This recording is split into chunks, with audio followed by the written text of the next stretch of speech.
Welcome to Unconfused. Today we're scrubbing in with Dr. Jenny Griswold to spill the wildest hospital slang, from code browns to frequent flyers, no medical degree required, just a strong stomach. I'm Clarissa, and we have the OGs in the house, Lisa and Leilia.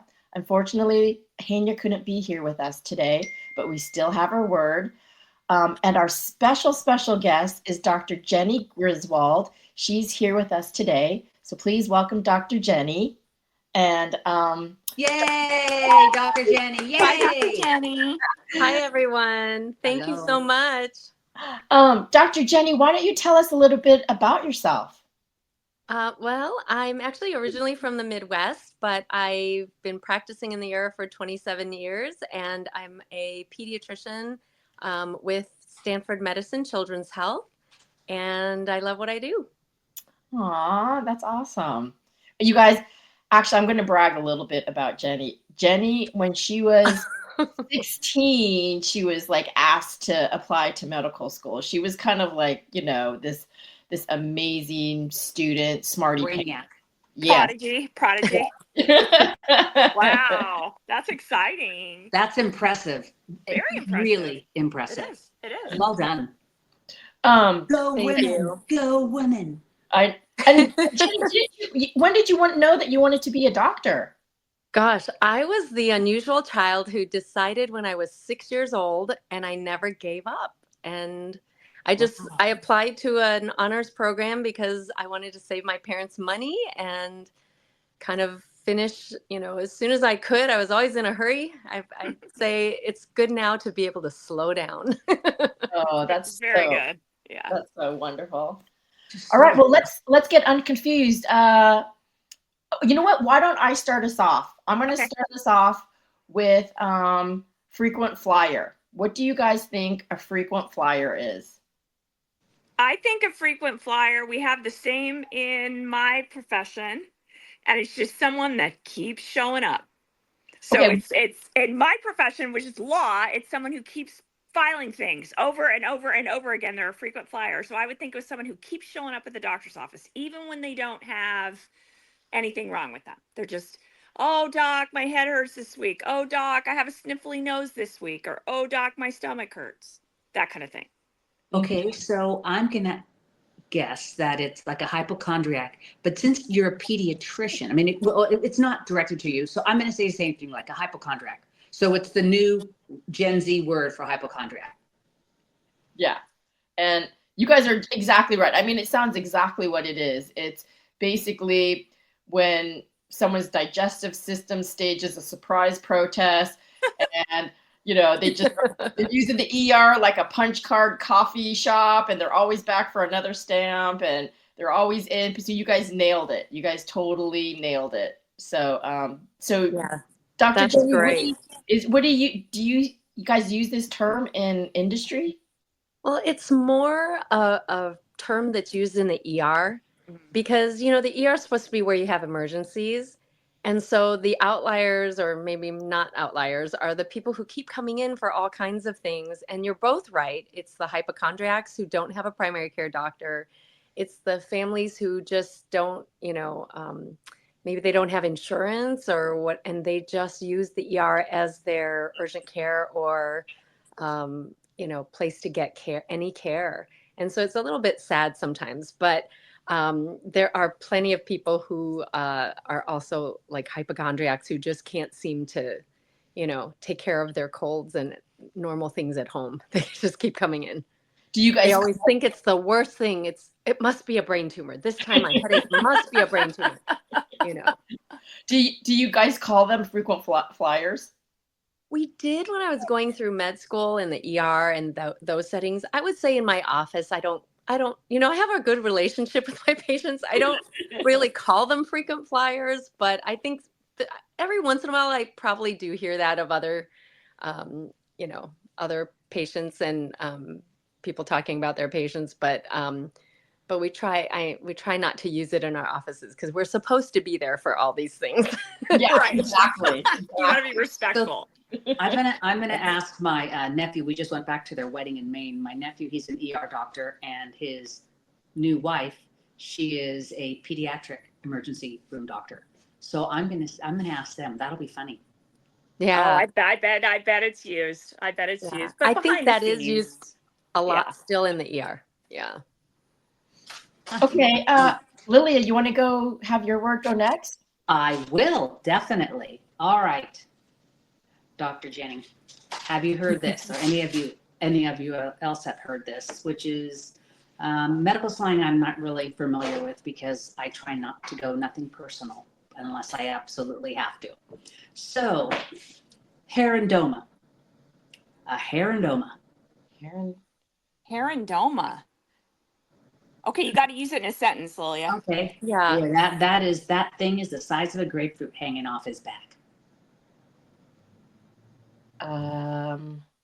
Is it like some kind of big hairy, like a hairy tumor kind of thing? Big hairy tumor. Yeah, that's a herindoma. A herindoma. Okay, a hairy tumor, a big fat hairy tumor. That sounds about right. Yeah, or yeah. All right, Lisa, do you have any guesses? And then we'll go to you, Dr. Jenny. Yeah, I guess it's I hairy haven't tumor, heard that before either, but I could guess because anything oma is like an angioma, melanoma is like a bad growth, right? So I think I agree. It's just some kind of hairy, big, badass growth on someone's back. Gross. So gross. Break out the hairbrush. Let's brush our herindoma. But you probably don't see that much in pediatrics. Luckily. No, luckily. Hairy growth. So Yeah. each of you are 50% correct. So there's no hair involved, thank goodness. So there's no hair involved. The definition is an exaggerated, often humorous term for an enormous, like a horrendous, enormous. So herindoma, a horrendous, grotesque or unusual growth tumor. Oh, And it's not a real diagnosis. Herindoma is obviously not a real diagnosis. It's just kind of like a slang, like they're just Yes. over exaggerating. Like wow, it looks like a herindoma, like Right. Wow. Like Okay. it's a, yeah, Big exactly. Yeah. Got So it. there we go. That makes sense. yeah. Mhm. Okay, Lise, you go. Okay, my word is Lolinad. Spell it. Lolinad. Lolinad. Okay, I'm gonna like a gonad. I'm gonna guess like the LOL is like LOL. Yeah. LOL gonad. Okay, that is super funny. Like LOL, laugh out loud, nad. Yep. Lolinad. I kind of like, now I'm seeing the LOL. So maybe it is something that's like, Humorous. yeah, something kind of humorous that, but nad, like a gonad, you're right.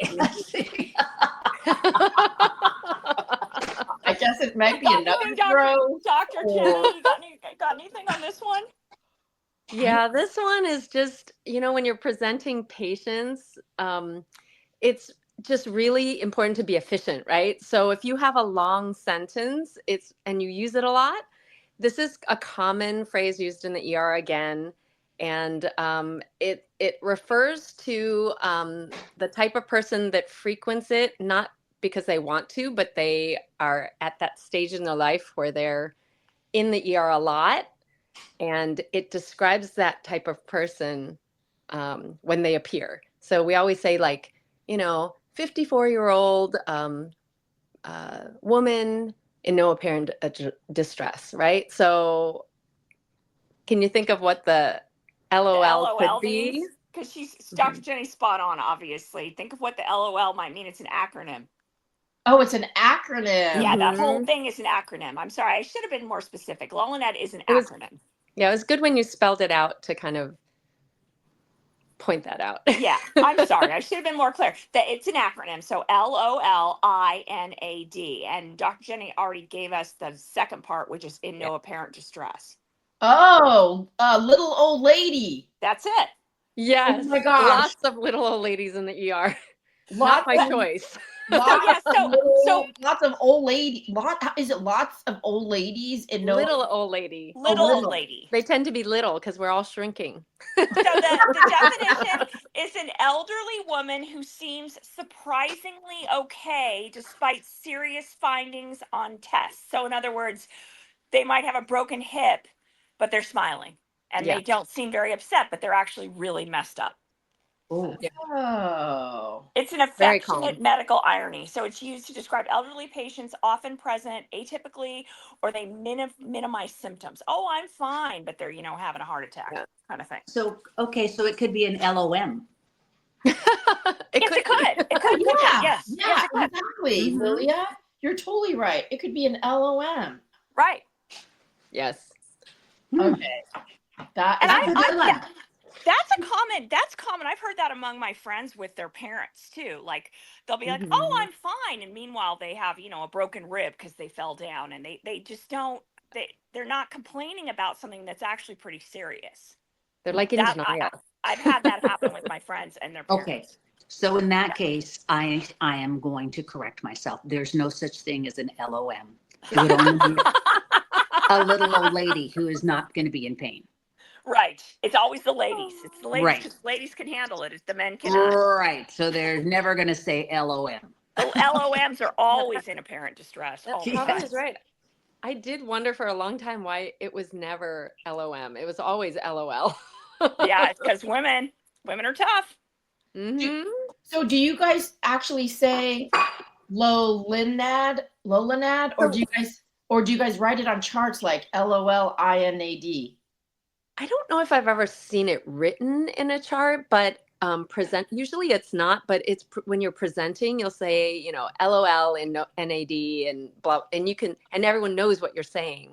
Oh, got it. Because I wouldn't put that in print as a doctor either. Yeah, you don't really do that on charts. Yeah. Charts because it's legal paper. You don't do that.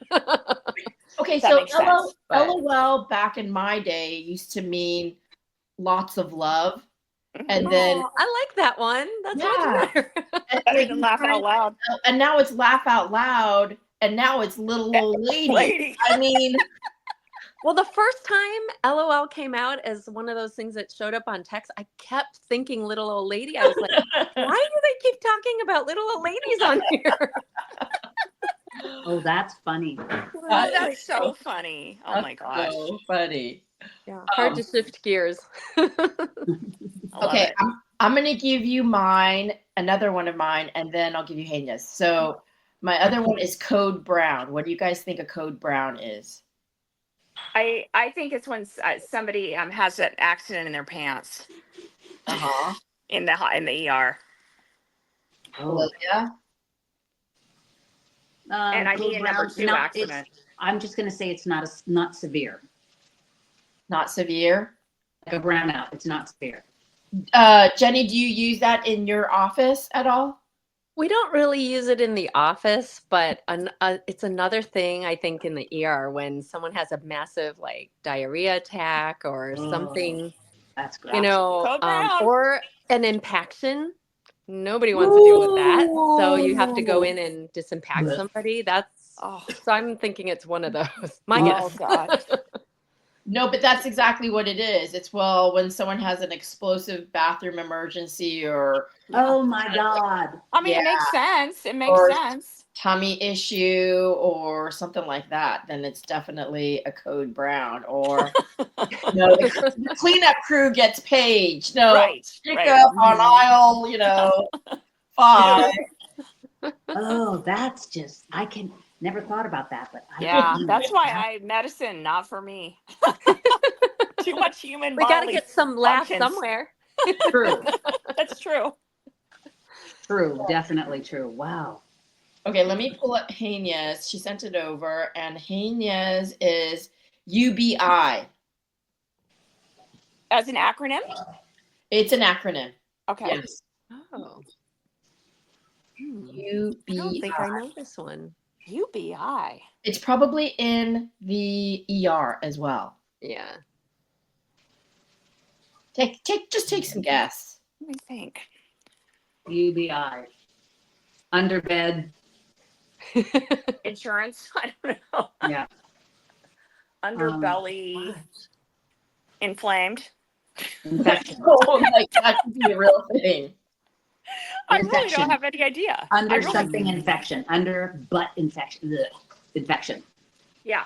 Okay. All right. You guys are just coming up with big. We've got the brown in the brain. We got code brown in the brain. Do you know this one? Gosh, this one I have no idea, and I have brown stuck in my head, so I keep thinking of poop too. All right, with the code brown. Code brown is in everyone's mind now. Okay, UBI is unexplained beer injury, meaning injuries resulting from alcohol-fueled behavior with no clear memory of how it happened. Oh, that's perfect. For all the frat boys that show up at the ER with the broken arm and didn't know how it happened. Exactly. Guy fell off a balcony last night. No memory of it. Classic UBI. Yep. Oh, I get it. That makes sense. In all the college towns.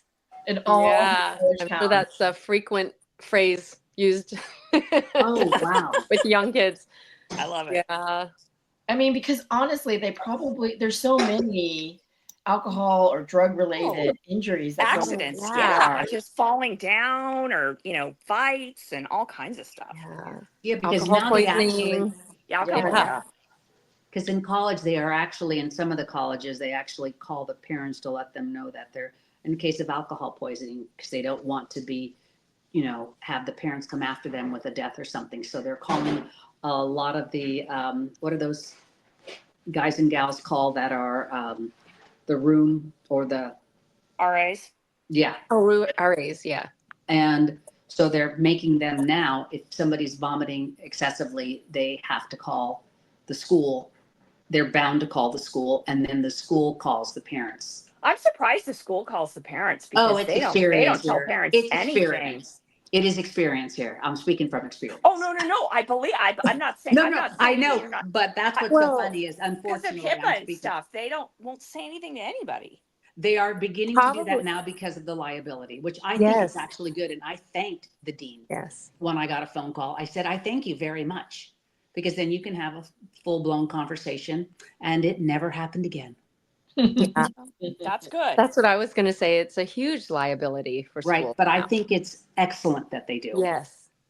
I think sense. Very smart. When I was in college, my boyfriend fell off his skateboard and broke his jaw and had to have surgery at the infirmary, and I was the one that called his mother, and she was so pissed off that I was the one calling, but I'm like, the school wasn't going to call.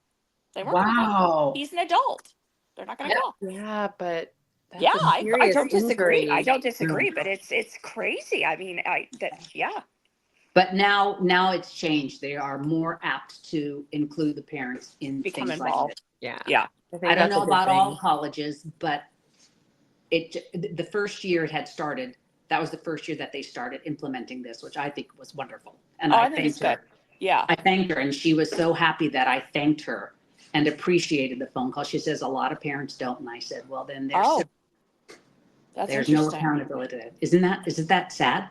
Yeah, it's really sad. Well, I mean, Jenny, you probably right now, being a pediatrician, you get to disclose everything to the parents, but as soon as they turn 18, you probably can't talk to the parents anymore, right? Even younger than that. Before they're 18, when they're in our offices, we have, I think, over 12. They are allowed to see us. So I have the parents step out halfway through, and I get a chance to talk to the kids, and I let them know anything they say is confidential. So I'm not allowed to break that confidence. And there's a special section that I chart for teen confidentiality that the parents don't have access to. And so you get in the situation where if somebody needs to tell their parents, you try to facilitate that.